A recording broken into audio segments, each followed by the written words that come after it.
Hey y'all, what's going on? I'm enjoying the, the sunrise, not sunrise, sunset. And I want to tell y'all what happened yesterday. So, at work. So, guy came in, painting the picture with, I'm assuming it's his baby mama, right? Or his girlfriend. I don't know if that baby that was with them, it was two kids with him.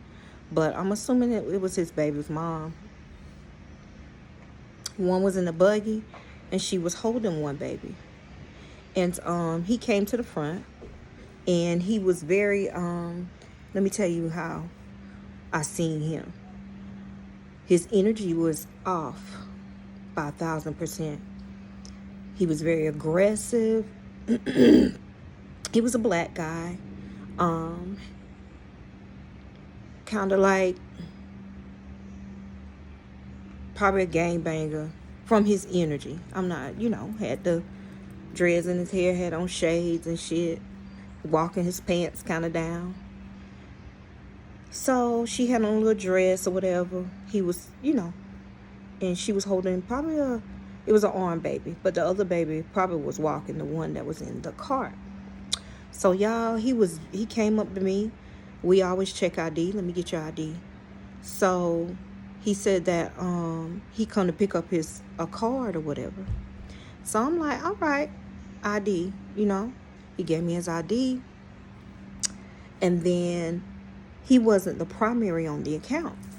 Someone else was. And he said to me, no, I want to take her off and put her on.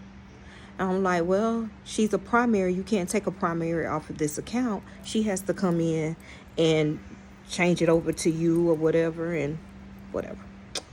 So he was like, well, you going to do something to me. And I said, no, I ain't going to do nothing but take your ID.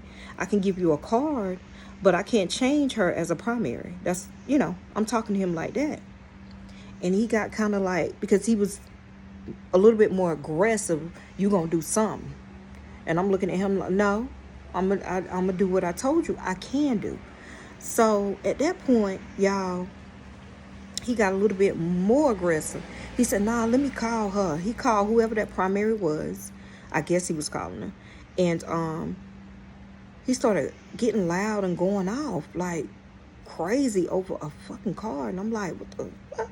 I was like, no, disengage. So A, he was very aggressive. B, he was yelling. C, he was cussing whoever was on the phone out. And I'm like, oh, okay, that's how you do things. Baby, please don't come at me with that type of energy, because I already know. I'm gonna set the record straight. Please keep that on that phone or with that girl right there.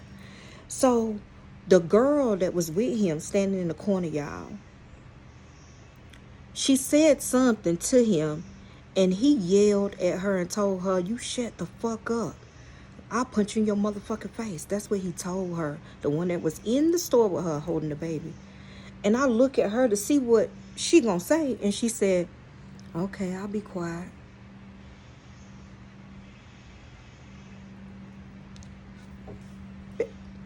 At that point, all empathy, sympathy, and everything that a woman should feel for another woman went out the door. Yeah, gone. You accept him talking to you like that? You accept him talking to you like that in front of your kid, in front of your baby? So if he did that in front of me, he told you he was gonna punch you in your motherfucking face if you ain't shut the fuck up. That's exactly what he said. And if he could do that in front of another person that y'all don't know in the middle of a fucking store, I can imagine the intensity at home. Y'all feel what I'm saying? Because it was intense in front of me and another one of my coworkers. And I'm looking at her like, girl. And again, some of you guys could say you feel sorry for them. But it makes me think about the Latruth's situation. I don't feel sorry for no woman standing taking that shit. Because, girl, you better learn how to take better. Ain't no way I'll be with a motherfucker talking to me like that. What you mean? You gonna punch me in my face? And then you think about how he talking in front of your kid, in front of that baby. You, that's okay? Yeah, no. We ain't gonna never do that, honey. Never. Never. As the sun sets,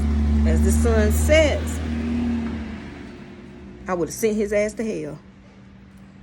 Oh, no. So, guys, I'm just saying, the moral of that story is women, all women, take better. You ain't got to take that. You got to stand in your goddess, Ashe. There's more to life than getting talked to like that. The threats. And then, oh, y'all, I forgot to tell y'all this. And then I walked down the aisle, had to go do something. And she was standing in the aisle with the baby without him. He was gone with a buggy. And I looked at her and I mouthed the words, "Are you okay?" And she said, and I'm like, oh, okay. That's because my spirit reached out to her, because I was like, she alone. If you are not okay, say something. But I guess she didn't want him to go off. I don't know. But for me, if she would have said she's not okay, I probably would have went to one of my supervisors and called 911 and told them. I don't know, depending on my energy. But at the end of the day, you got to take better.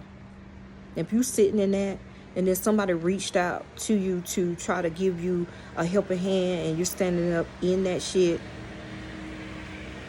just because you feel like you in love, or you feel like he pay all the bills, or you feel like, oh, them his kids, or you been with him so long you're scared to leave. Those are most of the things. No. Baby, I don't give a fuck. I was stole out in the middle of the night with my kids, away from him. Call for help, because they help people like that. No, take better.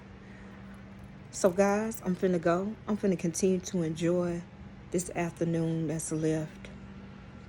I'm going there and do some spiritual work. But that was just my message. Again, take better, guys. Bye.